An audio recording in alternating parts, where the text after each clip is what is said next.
En este tutorial aprenderás a armar un tag Peppercraft con forma de osito, diseñado especialmente para guardar una tarjeta de regalo o de compra.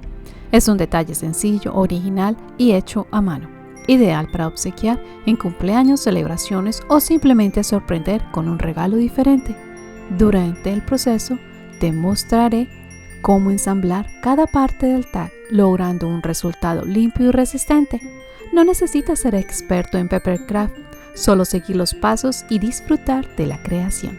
Al final, tendrás un tag funcional y decorativo, perfecto para personalizar tu regalo con un toque creativo y único.